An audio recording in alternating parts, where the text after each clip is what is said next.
Blocked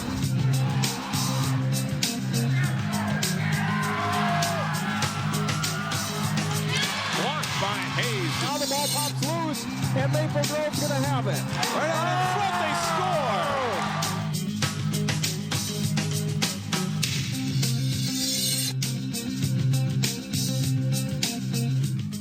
Welcome to Sports Jam. I'm Jay Wilcox. I'm John Jacobson. Today on the show, section girls hockey and wrestling. And we'll meet a talented guard who's had a great career in the Wayzata boys basketball program in our Sports Jam Spotlight. Plus a look ahead to the boys hockey playoffs with the Breck Mustangs.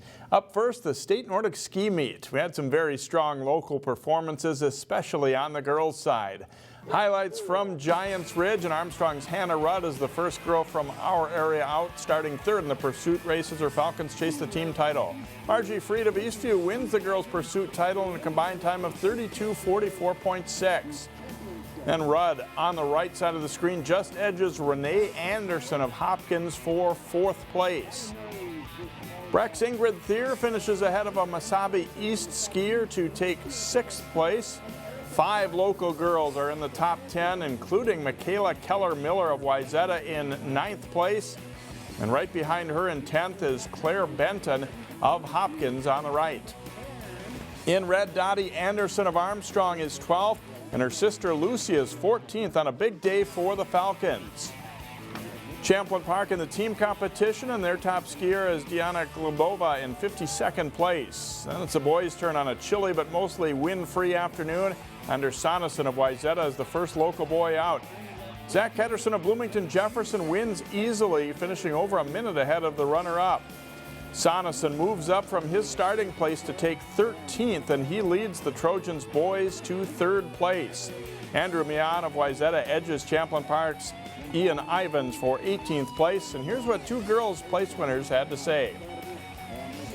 It's very exciting. We've been working really hard all summer, all fall, and all winter, and for me as a senior, it's just really gratifying to be able to call our team state champs. This is my 3rd time at state. I've been here for the past couple years, but this is my first time being in the top 10, so it's just super exciting. Armstrong wins its first girls Nordic title. Wayzata is second after taking the last 3 championships. Stillwater is third and Duluth East fourth. First-time entrant Champlin Park is 14th.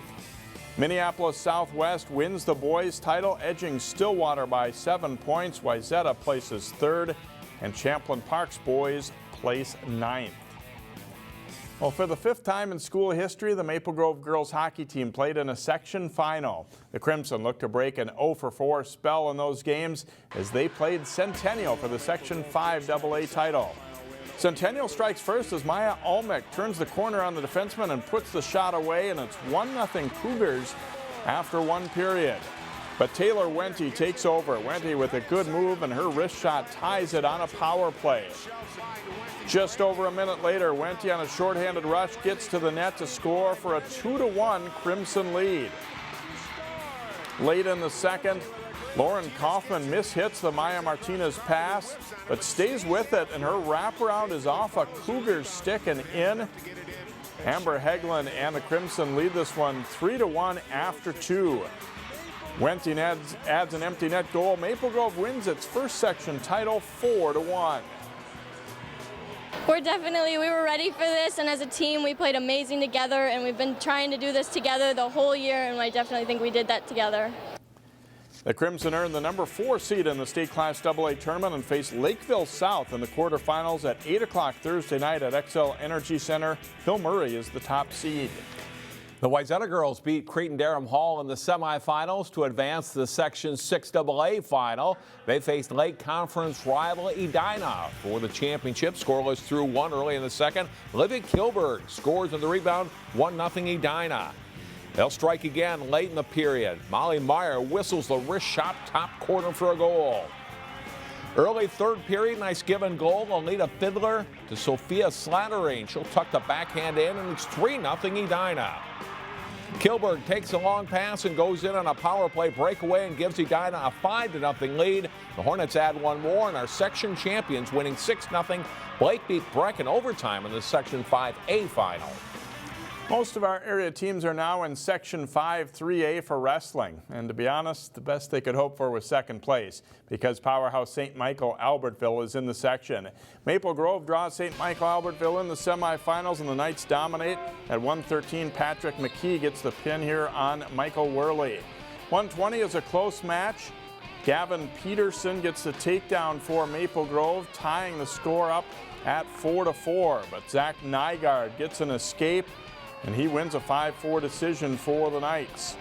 At 145, Wyatt Bice pins the Crimson's Jack Barrett. St. Michael Albertville wins 71-0 to advance. The other semifinal is a lot more competitive. Wayzata faces Buffalo at 160. Dan Herta with the takedown on his way to an 11-3 win for Wayzata. At 170, Andrew Kovac gets a big pin for the Trojans, cutting Buffalo's lead to 26-25.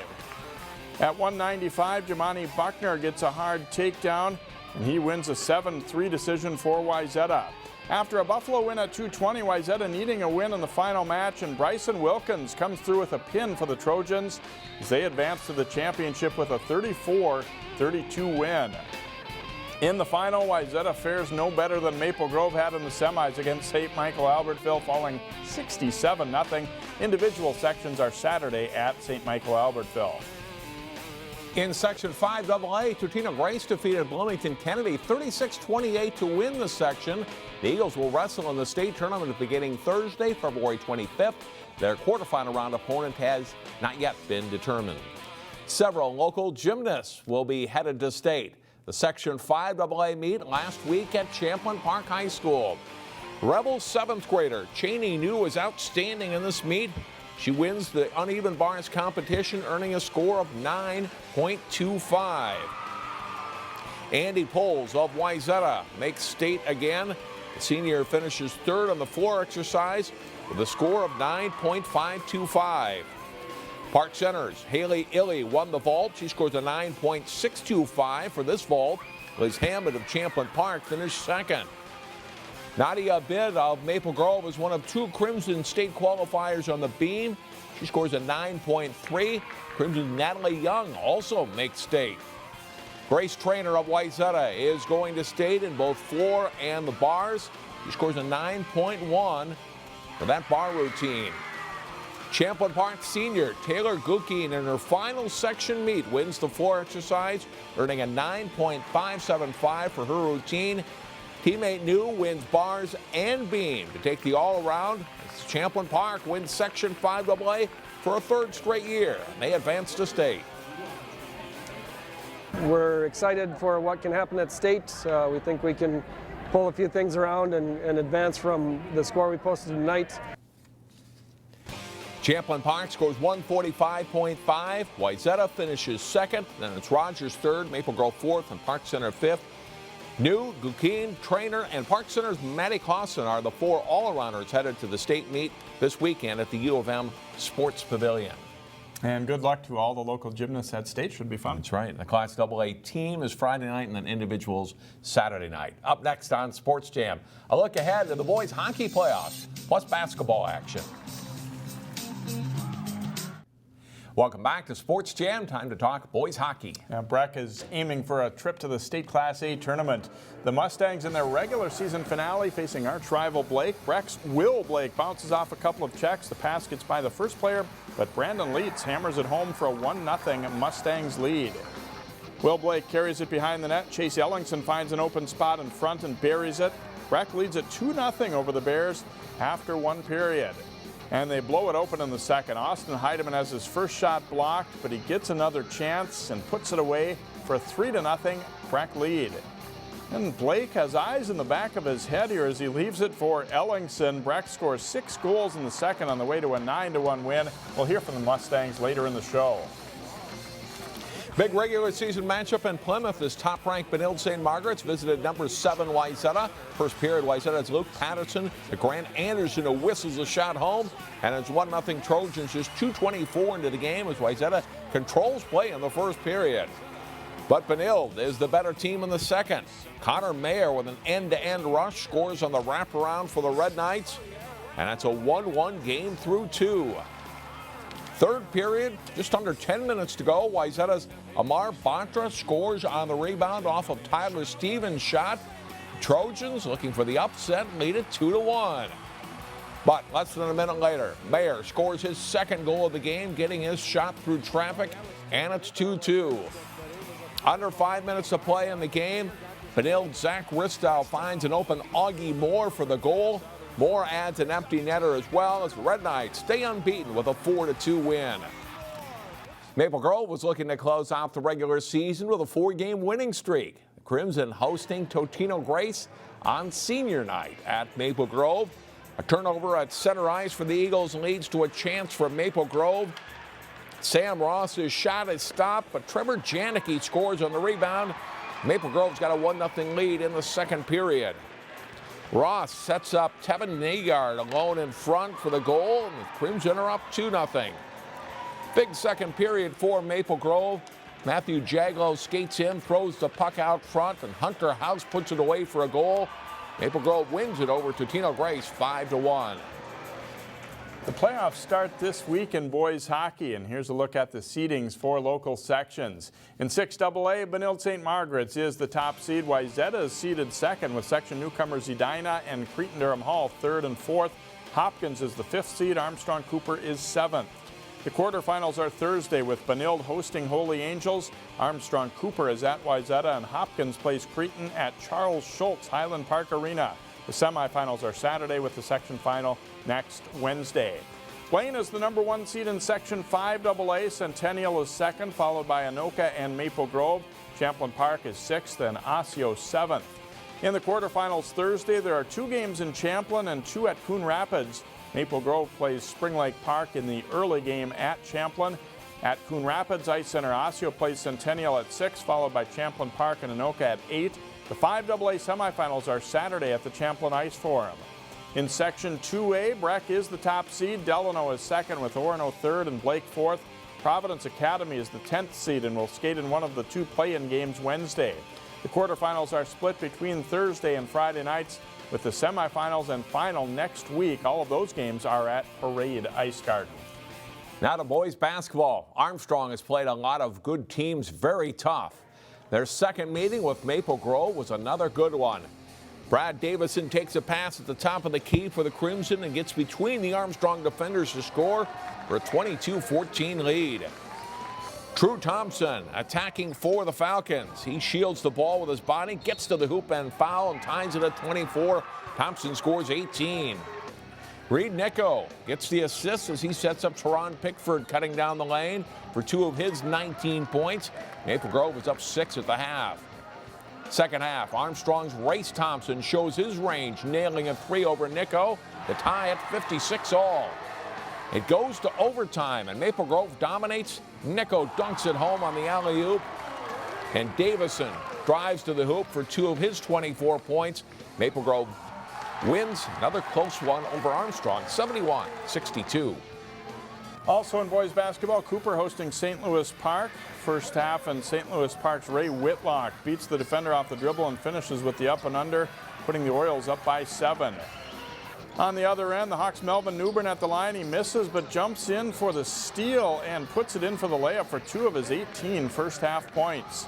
Later in the first, Bijan Newbern dribbles around the Orioles defense, feeds to Philip Howard underneath, but the Hawks are down by 1 at the half. Second half, Cooper's defense clamps down. Damon Gordon with the steal. He feeds Melvin Newbern. Newbern finishes with 39 points. And watch this one. The Hawks' Nathan Hill blocks the 3-point attempt. Howard leaps to grab the ball and hits Hill all in one motion. They go up by 20, and the Hawks win 81-67. The Park Center girls basketball team has faced a lot of good opponents this winter. And that included when the Pirates hosted Minnetonka. Danielle Schaub's shot is off the mark, and Tonka gets the rebound, but Schaub steals it right back, and she scores to tie it up at 10 apiece. Fashayo Ayo-Bamadelli sends a cross-court pass to Ann Simonet, and she hits the 3 for Park Center. Hannah Hedstrom penetrates into the lane and passes to Lizzie Odegaard for the skipper's basket. They lead by 13 at halftime. Park Center goes inside to Michaela Hayes, and she makes a nice move and scores with the left hand. But Hedstrom answers for Minnetonka with a nice drive and tough shot. Park Center never makes a significant run. Minnetonka wins at 63-47. So a tough opponent there for Park Center. Yeah, Minnetonka's got a good club this year. Straight ahead in our Sports Jam Spotlight, meet the all-time leading scorer now in Wayzata boys basketball history. Last Friday night, Wayzata's Johnny Beeninga scored 19 points in the Trojans' 71-52 win over Eden Prairie. That put him ahead of Zach Robertson to become the school's all-time leading scorer in boys basketball. We meet the senior guard in this week's Sports Jam Spotlight. In late January, the Wayzata boys basketball team scored what seemed to be an improbable victory. The Trojans beat then top-ranked and unbeaten Hopkins. It was the first win for Wayzata varsity basketball over Hopkins in 25 years. Johnny Beeninga was at the center of it all, scoring 23 points in a 71-58 Trojans win. That's something special. And, we talk about how we don't want this win to be the, turning, or like our biggest part of the season. We have bigger games coming up, and it was just a big win for us, but we want to stay focused. That win gave the Trojans more confidence as they head into the home stretch of the season. It's a close team, especially a large group of seniors who, for the most part, have grown up playing together. We're really close. We got a great group of guys. I mean, most teams I don't think have 8 seniors, and that's what I think is just so special. I think the leadership too from the 8 seniors too, which is big, and close games, it comes out to be really big for us. It's been fun for us because we've had them for 2 years in a row. We didn't have a senior last year, so they've essentially been our oldest guys for 2 straight years, which probably never will have again. And they're a very special group. Beeninga is in his 4th season of varsity ball at Wayzata, and he learned a lot from his brother Will, 2 years older than Johnny. He definitely helped me become the player I am today. We played one-on-one games, numerous times, and he's taught me things, and he was older and he always played ahead of me and stuff, and he just told me the ways, how it is, and what I have to do, and he'd give me tips when we played together. Today it's Johnny who is the big brother on the team. Jacob Beeninga is a freshman reserve guard for the Trojans. Now I'm kind of like my older brother Will. Now I'm passing down the tips and telling him, giving him tips, and just giving him whatever that can help him, because I think he's doing a great job too. But yeah, it's kind of fun to see another one of my brothers play in this program, and I think he's done a great job. So a point guard who can drive and score. Beeninga strong to the hoop and one. Or shoot the ball from beyond the three-point line. Johnny excels in his role as distributor for a very good jump shooting team. A guy like Johnny really helps create those shots. Even if he doesn't get the assist, maybe he gets a hockey assist and one extra pass, they get an open look. And it also, for him, I think having shooters around him has opened up the floor for him to be able to drive more and score at the rim. And it's a team game, and I think Johnny, I'm sure, would be the first to say that his teammates have really helped him, and it's likewise. He has really helped them become better and create open shots for guys too. And the senior can see the improvements he's made in his game through his time on varsity. I think just being smarter with the ball, and I think my jump shot has gotten a lot better too. But I think just running the team and learning how to lead the team and taking care of the ball, knowing the value of the basketball. The Trojans took their lumps 2 years ago, finishing 8-18 overall and winless in the Lake Conference. It was a tough year, but we still had some talented guys, but we lost a lot of close games, and it kind of just motivated us for the next few years to teams overlooked us, and I think we've established ourselves as a better team now in Minnesota. Now, as seniors, they're looking to make a final push to see how far this Wayzata team can go.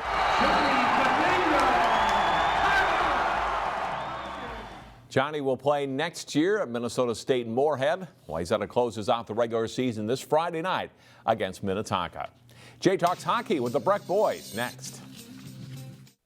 Welcome back to Sports Jam. It's playoff time now in boys hockey, and the Breck Mustangs have once again had a great season. They're ranked 2nd in Class A and getting set for the Section 2 tournament. We're joined by a couple of their seniors, starting with Tyler Scott. And tell me a little bit about this regular season. Overall, are you feeling pretty good about what your team's been doing?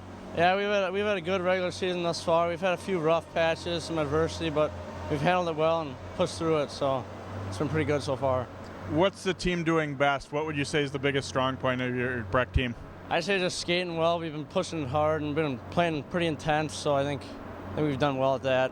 But we've got some things to work on, and I think we'll be ready when it comes around section time. So. Obviously, you guys have played a lot of pretty good competition, too, and does that help you? I know you tied Matamidi recently. Those kind of games help you more than maybe chalking up the 8-9-1 kind of games? Yeah, I think they definitely have helped. It's good to get those games come on later in the season before section, so I think it's definitely been worth it. When you guys get to this point in the season, does the focus tighten up a little bit even more, knowing that it's playoff time and, you know, one bad night can mean you're out? I think everybody's a little more serious, but I think it's still going to be pretty loose. I think everybody's confident, and we've been working hard, so I think we'll be pretty loose, I think. All right, good luck in the postseason, and nice job in the regular season. Thank you. And Chase Ellingson, your team been a power all these years in a row, it seems like here. What's keeping Breck hockey so strong this season? I think our coaching is great. We get good guys coming through every year. From freshman's class is always great. I think we got guys that want to play. I think that's a big part of it. Everyone wants to get better. Has this regular season lived up to what you would have expected? I think so. I mean, we had a couple rough patches there in the Schwann's Cup and stuff, but I think we've regrouped here at the end of the season. I think we're looking really good right now. Obviously, you don't want to lose any of those games, but do you think in a way it helps to maybe get humbled a little bit and show like, okay, we got to work still? Yeah, definitely. I think losing games is huge for a team.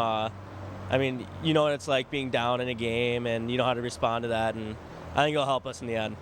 I think really not a secret that your team should be the team to beat in Section 2, but also there's some pretty good other teams. You know, how do you see things shaking up there?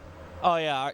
You never know at Parade. Anything could happen. I mean, Delano, they got a good team. Blake always plays us tough. You just never know at sections. Anything can happen. I know a lot of you guys got a chance to watch the girls section. Does that sort of get you ready for that atmosphere when they took on Blake and obviously at the same arena at Parade there? Yeah, I think it gets us excited for sure. Excited for playoffs, get everything going. Just the atmosphere too, like you said. Yeah, I mean, we're all really excited to get there next week. I know a lot of you guys have obviously been through playoffs before, but you know, like I was asking Tyler, is it a fine line between getting really focused but also staying loose? Oh yeah, I mean, you're going to be a little nervous, I think, the first couple games, first couple shifts of every game. But I think we're all confident players. We know what we can do, and if we stick to our game plan, we should win hockey games. Congratulations on a good season here, and have fun in the playoffs. All right, thank you.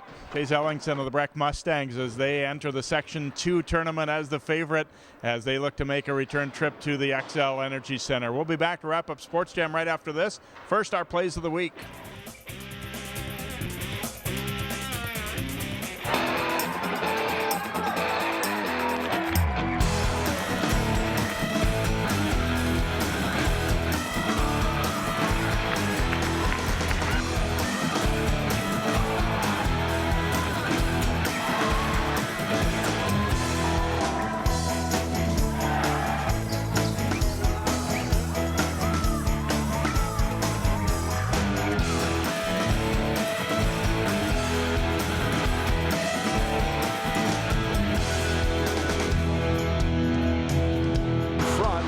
Gets it back and a turnover in front, more score!